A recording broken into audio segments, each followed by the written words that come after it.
Hey there! Welcome to the What's Your Thing podcast, where we're all about great conversations with interesting people. That's right. I'm Brennan. And I'm Caitlin. There's something awesome about every person, a thing that makes them truly unique. We want to know what it is about everyone, so we're asking, What's your thing?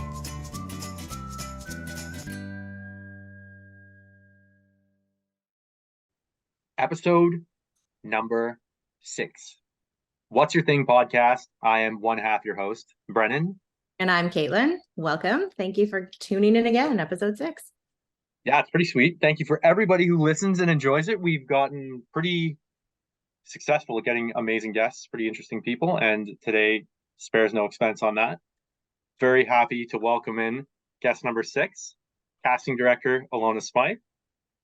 15 years of experience in the industry, discovering and raising tons of talent. What is it, over 150 movies cast. TV, movies, corporate, commercials, print, you name it, and a big advocate for diversity and inclusion in the industry. So please, Ilona, tell us what's your thing. I'm a casting director. You just said it for me, Brennan. I got you. Yeah. Exactly.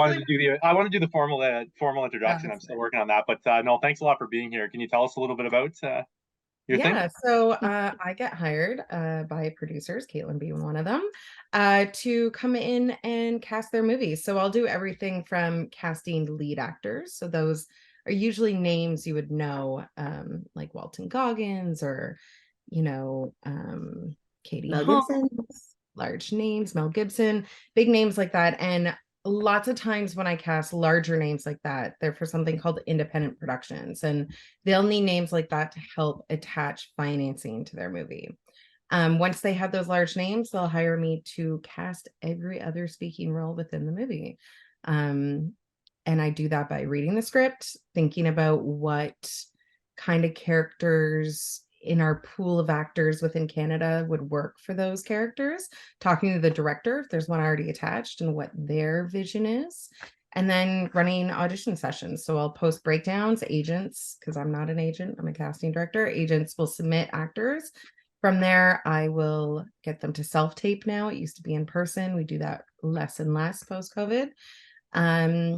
And in those cases, we watch and decide who did a great job. From there, I'll send selects to the director. The director knocks it down to a few, and then we send those final 2 to 3 onto the network, and they make the final decision. And that's how that works. So if you see a movie and you go, "Oh, who cast this?" Don't get mad at the casting director. We're not the final decision makers. It's not us. How long is the process from the start to the finish? And like, is it up to you as a business model? Do you say, okay, we're going to take on for my project for this, I'm going to only do principals? Or do you ever just say like, hey, we're taking everything in this local area, everybody who's auditioning for a speaking role, and then kind of doing the background casting as well? It depends on the budget, and it depends on who the producers are and what my relationship is. Sometimes these movies come with their lead attached already, and they still just haven't even decided where in the world they're going to shoot the movie, but they have a lead attached for financing, and they're just scouring the globe till they find the right place. And then they hire someone within usually that province to kick on their tax credits, whatever country's offering what. We do background as well. I started this company when I was very young and have built quite a database of local actors. We only do background casting in Ottawa, though. I have no interest in doing it in any of the other cities that I've worked in. That's what I kind of wanted to ask about. Like, how does that even, we don't have to go down that road, but like, it's like herding cattle, I can imagine, like if you're responsible for that. And then there's like a day where you're supposed to shoot and something cancels, and it's just like, that I guess would be no way. Background casting is the hardest type of casting, and I give credit to anybody who has done it or is thinking of doing it.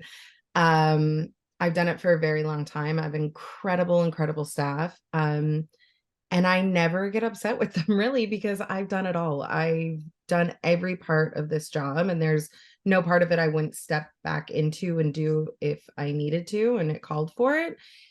But the background actors are great, and they do say herding cattle, and pains me to hear sometimes, because they are such lovely people who give up entire days to go to set and do this work, and they're not treated great on set all the time. Depends on the set. And sometimes there's misbehavior on on the background end as well, but it is really hard to convince people to step away, especially in a government town, from their 100 so odd K year a job to come and get paid minimum wage and come to set and only be told they can eat at one craft table and get talked down to. But at the same time, I love them. It's how my company started. I appreciate every single one of them, and I appreciate them taking their time and working those long hours when they're not as invested as the rest of the crew and everyone else, because it's a one-off day for them. But outside of that, the bonus of my company running it is I'm able to give my clients a full picture. So I understand your script from the lead all the way to the background, and I understand what the scenes are supposed to look like. And myself and my staff are going to do the best we can to deliver it. On top of that, it's great for the actors because you get to go to set, and just like a basketball player, anyone else, you get to visualize what it'll be like once you are actually in front of the camera. You get to see how many people are in set. If you're thinking about doing acting at all, you're going to understand there's going to be more than one person standing there. There might be more than one camera. You're going to understand what the lighting's like. You're going to sit at a table in a coffee shop or whatever the scene might be and be able to watch actors who've been doing this for 20 plus some odd years work at their craft right in front of you and take away from that. So being in this market, I don't judge anyone because I've done it all. So even if you have a speaking role and in numerous times and you want to go on set one day and it helps you pay for your union dues for the year, I'm more than happy to have you on set. I'm never the background casting director or the principal casting director who's going to go, don't let them audition because they have only done background. That's not what So we care. So can you give us the definition? So if I'm correct, there's 4 different kinds of cast. There's stars, leads cast, principal cast, actors, background we just talked about. So can you let us know what those 3 other types of actors? So the leads are the ones who are helping trigger financing. They have, I can't think of a better word than clout to them. They either have great Instagram following, TikTok following, anything that they're going to help the sales and distribution of the film, which is Are why they tended to be recruited?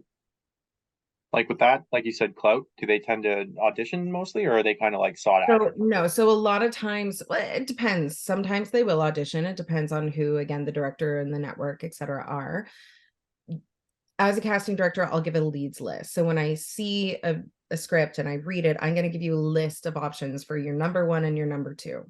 Sometimes it might be your number 1 and your number 4. It depends on the budget, because we might give you a name for someone who's only in for 2 or 3 days because it's going to cost you less money, but it'll help you with your sales. So I'll help producers strategize those situations too, if it makes sense. Or we might get 3 people and throw in a third because it just makes sense financially and will help the sales of the movie. So in that sense, I do a list of who I think would be great for 1, 2, and possibly a little guest starring role, send it to the producers and directors, and they'll send me back who they want, and we'll go out with offers in those cases. If they don't know who the actors are, I'll do a little highlight list of their followings, their demo reels, what past sales have been for them, right? Because it is a business. People forget about that. And it's super important. Outside of that, there's principal actors and actors. And that has more to do with the union. So a principal actor is anyone with over 6 lines. Okay. And those are paid at a different rate than anyone with less than that. Those are actor roles. So the more lines you have, the more you get paid, and you fall into that principal category. Anything less than 6, you're an actor role. But you could be an actor and have 1 word a day for 6 days and get paid pretty well still too. And then outside of that, we have, the cameos I talked about, where we might bring someone in for a day and put them on. And then we have all our background actors. So there's a tier to the hiring then. You said like would the principals and the actors kind of stay more local? Do you seek them out unless, as you said, you have a lead and then a number 4? is it typical that you would kind of stay like, okay, we're doing this project, come in and audition for those kind of roles, or you often branch out from the local sphere?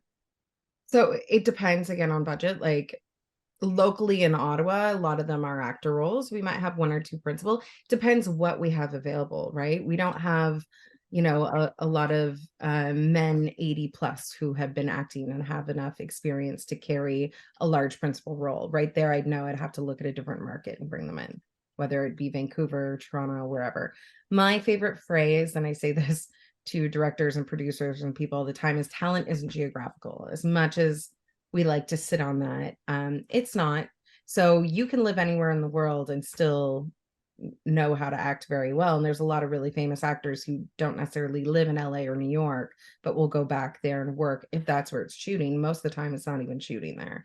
So it really, at the end of it all, locally, it's mainly actor roles, occasional principal roles. I've had lead actors come out of here. We've had actors come out of Ottawa who are series regulars on NBC series now. So, and lead actors on NBC series. So anything is possible if you put the work in, understanding the business of it. Because if you don't understand the business side of acting, you are just playing in a sense. And it is a job. So if you take it seriously, you get proper headshots that represent exactly how you look. You get training in acting and understanding how to audition. You educate yourself on the market, understanding, okay, I'm Canadian, I live in Ontario. That means people are going to get tax credits from me in Ontario first and foremost. I'm going to learn who every casting director is in Ontario so I can see what they're casting, what they're working on, so that when I have an agent, I can get them to reach out to the specific projects I'd love to be a part of, right? And whose rooms I really want to be in, because I've taken the time to recon them, go on their IMDb, their Internet Movie Database, and check out what kind of live action content they do, and if it's something that I see for myself as an actor, right? And then understanding PR and understanding, if I want to not stay in Ontario and I want to end up working in LA or in the States, how can I reverse engineer being there and coming back this way? How am I going to get to that point? Right. So understanding maybe there's no one visa process. How does that work? How much money do I need to put aside to get there? If I wanted to work in the States, do I need a manager in the States or an agent? And what's the difference? So getting to all those points, and when you get an agent in Ontario or in Canada, and you don't necessarily need an agent within your own city, especially now because everything's done online, it's opened up your opportunities immensely. Like you're not stuck to just having to be in an audition in 2 days physically. It's very, very rare. So because of that, you can have an agent in Toronto, you can have an agent in Vancouver, you can set yourself with an agency that's in both places. Know which markets you're willing to work in. Maybe you have friends in Montreal, maybe you went to university there and you have couches or spare rooms that you can go and crash on, and you'd want to expand your opportunities, right? So in that case, you want to ask your agent where they're going to represent you. And if they're missing one of the markets that you've decided for yourself you're willing to work in, you need to ask that agent if they're okay with you getting representation in that other city. And then maybe you have more than one agent, right? You want to know from those agents specifically if they've had any of their actors move to the States and what steps they helped their actor get to the States. Did they help set them up with a lawyer for their own visa? Do they have any relations with any agencies there that they end up being your mother agency? All that kind of stuff. So those are just some important questions, but you want to interview your agent as much as they're interviewing you, because it's a partnership, it's a business, right? Yeah, I feel like people, for the most part, kind of think of it as I'm going to go get my big break. I'm going to go and somebody's going to see me. I'm going to be a star kind of thing. And it sounds like it's just a lot of self advocacy and like really paying attention to the details, because I imagine it's probably like anything. Is it fair to say that at least in the past, it was kind of a business of you're good while you last? And, if you don't have anything to offer, it's kind of like, I'm going to move on to the next guy from the agent's perspective. You really got to be pursuing and pushing or they're Well, just I going to find think in somebody this else? sense, like there's two ways to look at it. You see a lot of actors who go, I'm gonna get an agent. As soon as they get an agent, they go, I got an agent, they're just gonna handle things.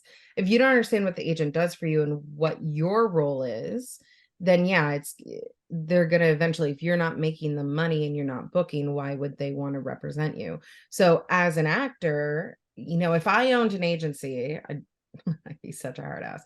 I'd be like, if you're going to sign to my agency, that means you're getting training at least twice a year. I'm not going to tell you who to go train with. Go figure out what coaches work for you. It's like finding a good therapist, whoever's going to help you get booked. Okay. Because that's what I need is you to be able to get booked because then I'm getting my money. So if you're not putting the work in, I'm not hustling for you. I'm not making those phone calls.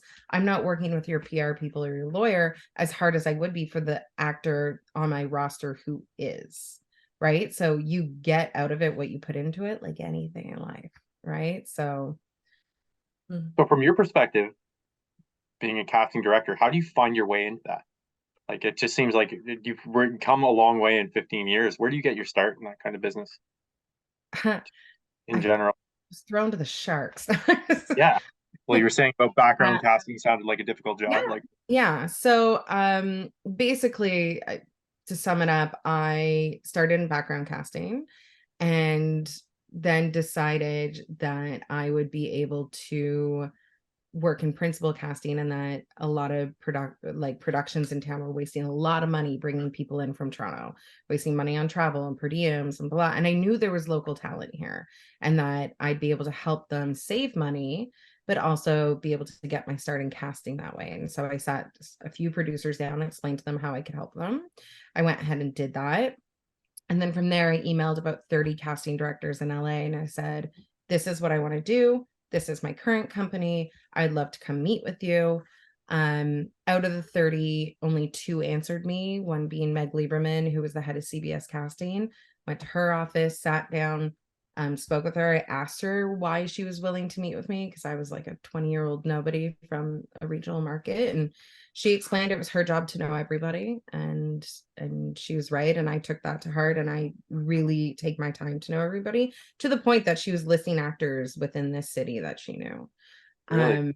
Yeah. So, she's great at her job, since retired. But yeah, and from there I came back and spoke some more to producers and realized they're hiring like 3 different casting directors per project, which to me was also a crazy waste of money. So I started showing up and I would go to AFM, and instead of necessarily doing the market part of the American film market, I just knew everyone was kind of in town during that time. So I'd go meet with the agents. I'd go meet with CEA and UTA and Gersh and Paradigm and figure out who their tricky Canadians were on their list. So I could let, my clients know who's available tax credit wise for them.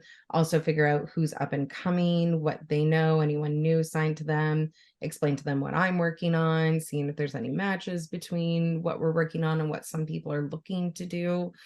And then I would also meet with sales and as well as distribution companies to figure out what names they're looking at that they say really help them with sales, not only domestically here in North America, but internationally and around the world. But, yeah. So you talked about how things have changed by starting in background and now you're going to LA and New York and casting leads. I'm wondering, since you've started now, social media wasn't back there and it's there. How has that changed for you as a casting director? And then how has it changed for the actors that you hire? So it's crazy. Pre-pandemic, it was different than even post-pandemic. So I remember meeting with one distribution company right before the pandemic. So like late 2019, early 2020.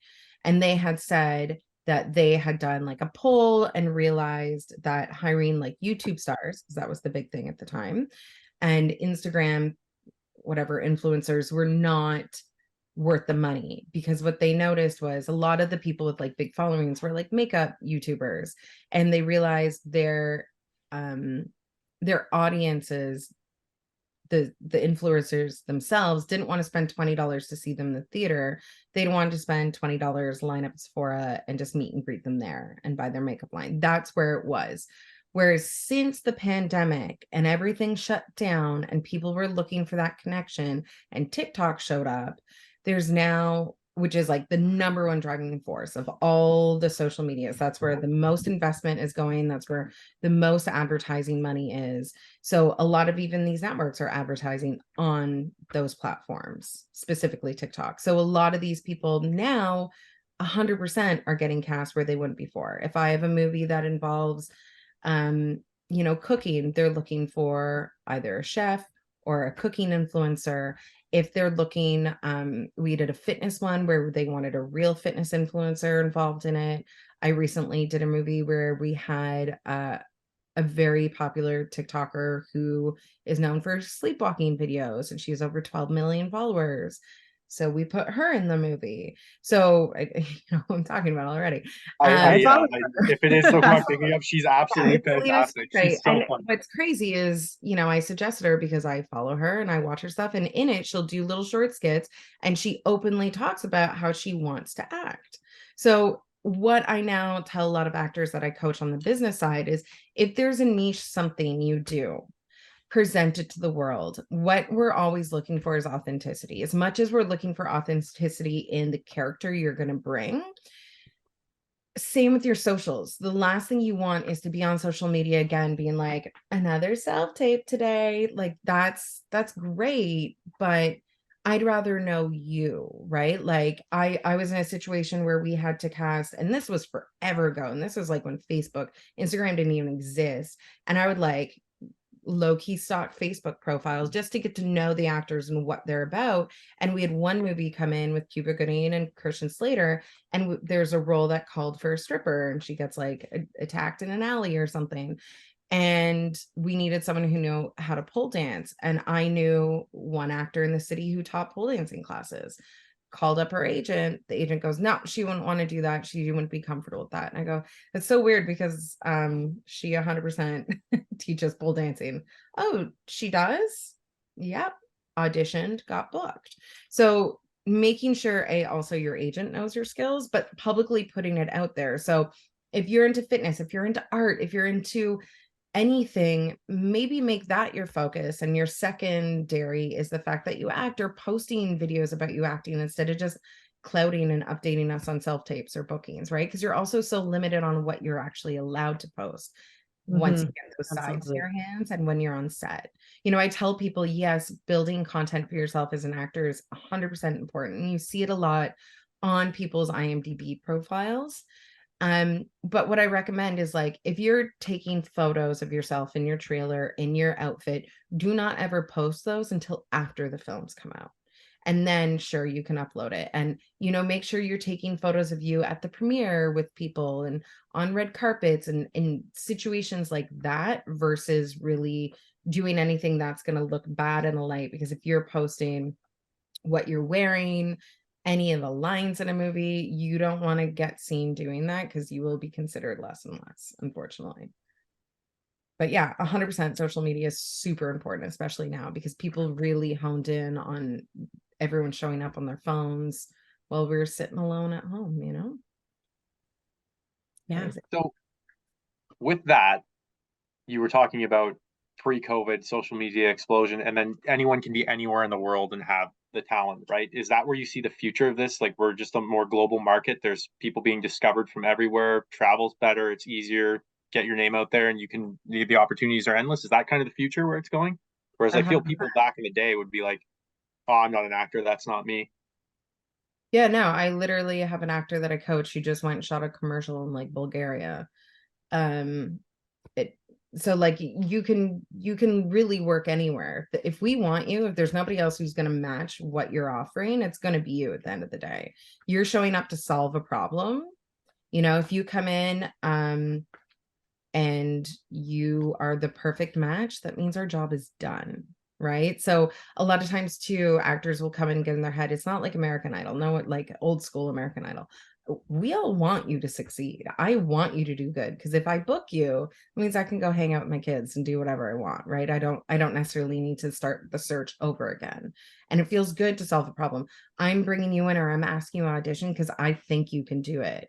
So just understanding that and knowing that you literally can be anywhere now and do it. I've only done one in-person audition since the pandemic, and it was very different. It was me, a certain actor from Lord of the Rings on a farm in Embrome auditioning a 4-year-old boy, and he was the reader. Like, it was wild, versus everything else is here. And I'd love to say we're going to go back to in person, and I know a lot of actors want to. I would love to. It's my favorite part, getting to see people, and I really get lonely at home. I got into this industry because I like connection. I like talking. I like listening. I like getting to know people. It's my favorite thing. But the problem is again, it's a business and it comes down to money. So as much as I'd love to be in the room, it depends on the budget of the production. And unless it's like a really important chemistry read, or it's super important to the network or the director, right now, the director can still be in Atlanta, they can be in LA, they can be in New York during pre-production. We can get on a Zoom for callbacks. They can sit in there at their own homes and watch the self-tapes.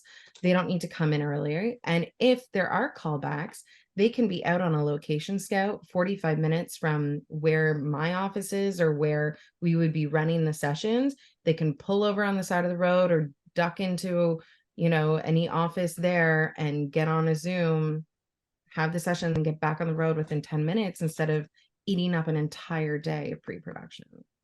That's what I wanted to ask you, because it seems like the nature of your work is you probably, I would imagine, really know how to read people and just kind of, you can look for like so much communication. I know one of the problems I always had was I'm not self-aware of my movements and my behaviors when I'm doing them. And I There's think I'm like, classes oh, for I'm that. gonna go and I'm gonna go and read, like, look at me today. I'm like this. I'm not Right. even like, but do you find with the camera that's changed, like not being in person, or have you just kind of, So it's it does, evolution and I absolutely. went with it? It does, but I look for consistency, right? So there's an advantage and a disadvantage of the online stuff. The advantage is I get to see like 100 more people. I get to see way more people. Some actors are upset about that because it diminishes their chance, especially a bunch of union ones. But at the same time, to me, I want to find the right person, and I'll look at hundreds of tapes until I find the right person. So for those people just starting who wouldn't have really had a chance to come in because I only have so much blocks of time to be able to see someone in the room, I'm now able to see more people. So it gives more people the advantage, and it gives me the advantage to kind of scour our options even more. The disadvantage is, yes, I used to tell people I was like a bullshit detector, because your job is to have me convince what you're saying, right? And if I feel like you're lying to me, I don't believe your characters. So if you're coming in, and sometimes people on their first take will do something and it seems perfect, it could very well be nerves, right? Yeah. So I'll get them to do it again to make sure that they can actually hit the beats again, because on set, you're going to do it over and over and over and over again. And if they can't hit those beats and it was nerves, well, then it was a one-off, right? And I don't know that based off a tape.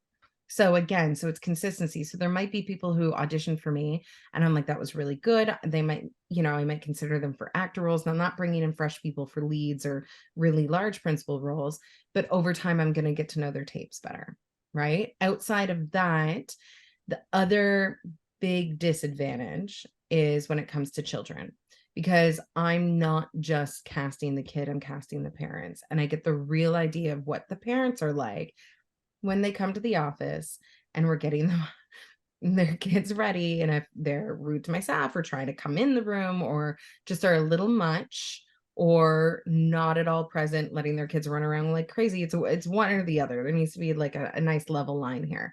Then we have an idea. Also, I'm only getting one scene from the kid.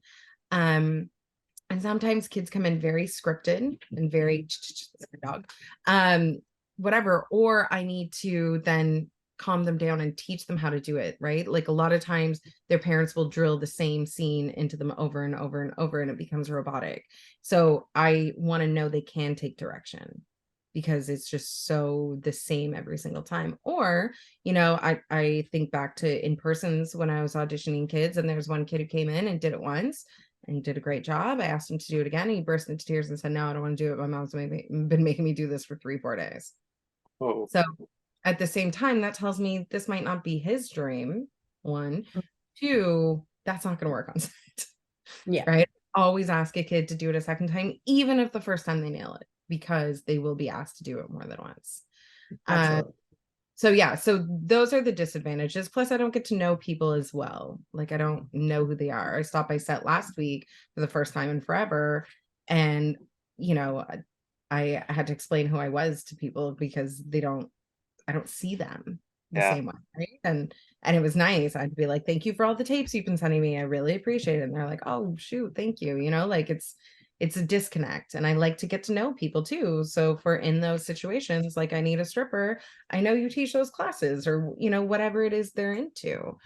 Um, so yeah, that part sucks. And just giving them general redirection because I know what my client wants. So now in this case, I'd have to call the agent, say, could they do it again? Could they do this and that differently? You It's a know, lot of like phone tag, which, the it is. agent's kind of like dismissive, and then you're like, oh yeah, whatever, I'll do it. And then it's like, oh, you got to send another take in, but I forget what she said, but I think it was this, so send it. It's just wasting your Yeah. time, maybe. And on Telephone. the other half for the actors, the advantages are you get to do it more than once. You get to spend more time playing, knock it out, see it until you're like, that's the perfect take. That's what I want to send. You can also send in 2 takes if you need to. So I'm saying they're not like identical. But if you have a strong choice and you're nervous to take it, we'll just do that and then do a safer choice and send them both in. Also, you can do this at the end of the day. I'm telling you, I need it by this time. Well, you can do it after work. You're not asking your boss to leave work in the middle of the day and to hit into a time slot that might not work for you. And a lot of actors are asking for us to go back into the room, and I totally understand that, and I see why. But I have, some friends who have set up casting sessions and they, set up a day for 50 people and only 7 said they'd show up. Because for that reason, it tends to be easier. And at this point, it's 2023, everyone's got their setup for self tapes. And you can get a setup for self tapes off of Amazon for like less than $200. So So So what would you say, you kind of spoke to it earlier, for people breaking into this business? If there's anybody who's kind of thinking they're listening to you, an expert, like literally calling the shots on who gets parts, what would you say to them if they're kind of like getting started and they need a little bit of a push, or they're not really sure where to go about it? Do you have anything you'd recommend? yeah, man, just do it. Just Do it. start, just do it. Cause I, run into actors who are like, oh, I'll get my headshots. I'm just gonna lose 20 pounds first. And no, you're not. It's like, no, you're not. And if you do, you're gonna put it back up. Like this is what you look like. This is what you're selling. So understanding who you are, and people would be like, oh, actually, this weekend I ran into someone and she was saying she really wanted to get in acting, heard I, do this, but I'm 49, so I've probably missed the boat. No, because when I need to hire a 49-year-old, I'm not looking at the 21-year-old blonde woman. I'm looking at the 49-year-old woman. So again, a lot of people have that mentality. That's not it. You are what you are. You're the age you are, and those people exist in the world. And what we do in film and television is we portray the world, whether it's this world or an imaginary world, but there's people of different ages, different races, different weights. So just do it, just start it and it'll come. Can you And speak a so bit to that? Sorry, Caitlin, go ahead. no, I was just saying to follow up on that. If somebody who wants to get started, they don't have an agent, you and many other casting directors open casting sessions, right? So people who don't have an agent still get to get in front of you. Some do. And when I do open casting calls, I try to, and we're doing one later this year, I try to skew it that it's people I haven't seen before, especially now. Right. And I'll have actors call me and be like, you signed up. I'm like, yeah, but I see you all the time. And I give you auditions all the time. I'm really taking those slots so I can see and meet new faces. But it's not just that. If you don't have an agent, you want to get into it. There's so many local film festivals that go on. Like there's Digi 60 in Ottawa, but other markets, there's the Monologue Slam that's all over Canada. Andre Newell does it. There's so many things where you go figure out who the film community is and get on sets that way and start building a non-union resume. Figure out who the good agents are, talk to people. Agency rules, never pay for an agent. Agents do not cost you money. Standard is 15%. That's 1.5. Anything over that, do not give. Read your contracts. Do not be coerced into having to take specific classes or headshots, really look for a coach that works well for you. We all learn differently in life. None of us learn the same way. So what one coach works for one person might not work for you. You can go in audit classes for like 20 to 30 bucks. There's a lot of Zoom classes.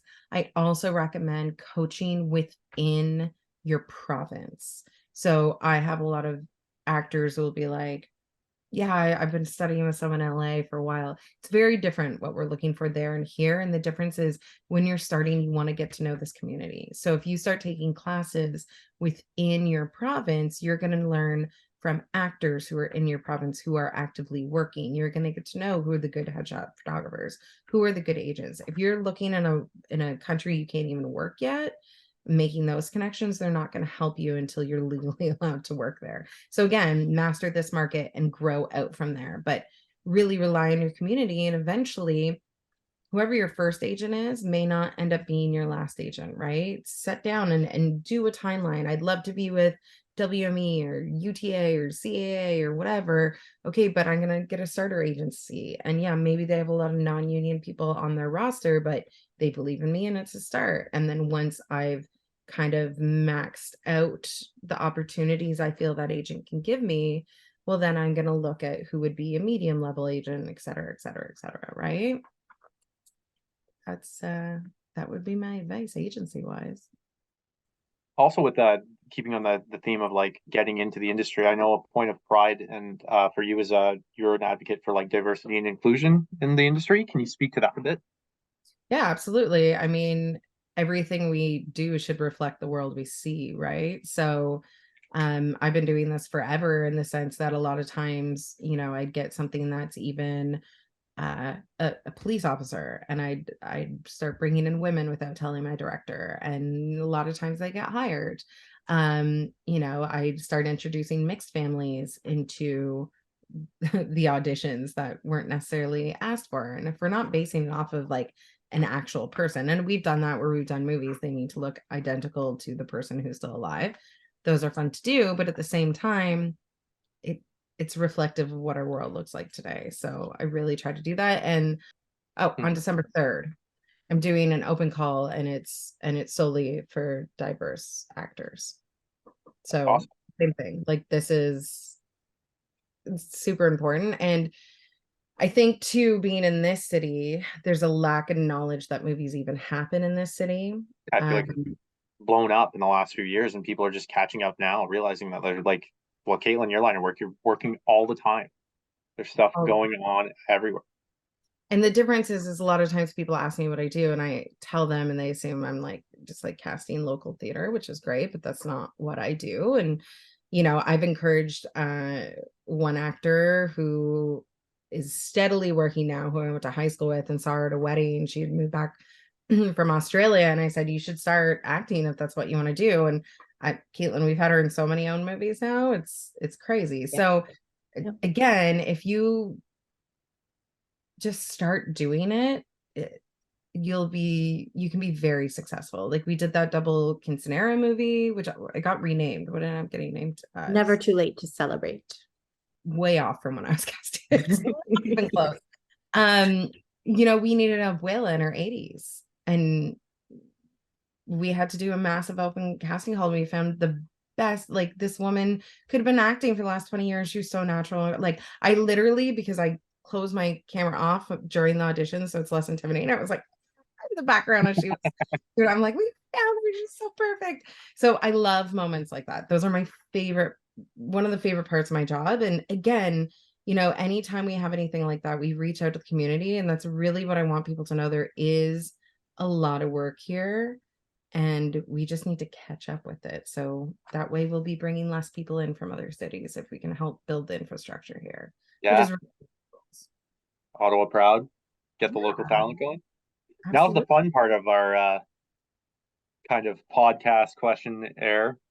Okay. We want to know something about you that is not your thing. So do you have anything on the agenda coming up, or anything that you do that's kind of like a cool little niche that people maybe wouldn't know outside of your? Well, there's a few, because I have massive ADHD, so I get like hung up on something for like a month and then never touch it again. Recently it's been cake decorating. Very cool. A while ago it was painting. Are you getting pretty good at? Well, you sound like that. Sounds like you're a decent artist. Are you better at painting or are you better at cake decorating?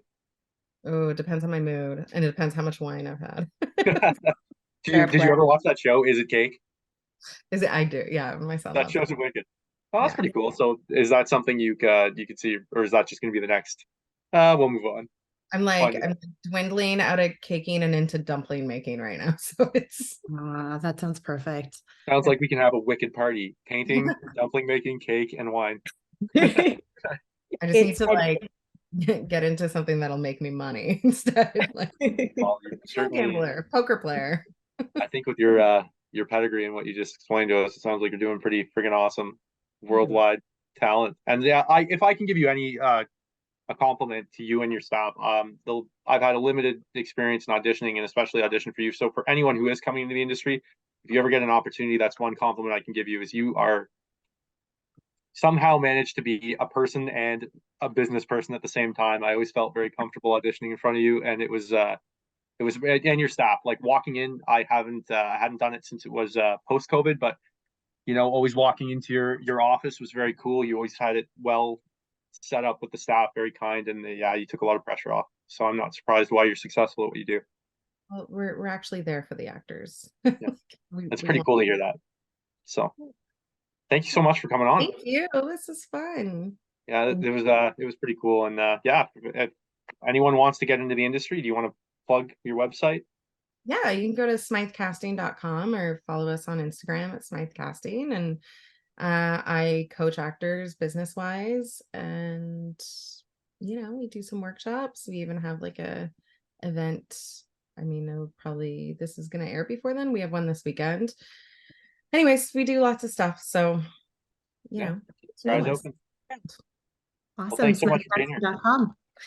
Thank you so much for coming on. Bye. That's Bye. it, guys. Let us know what's your thing. We'll see you next time. So make sure to check us out, what'syourthingpod.com. Check us out on Instagram, YouTube, follow us on TikTok. Check us out. We're going to have a blast. What's your thing? What's she been?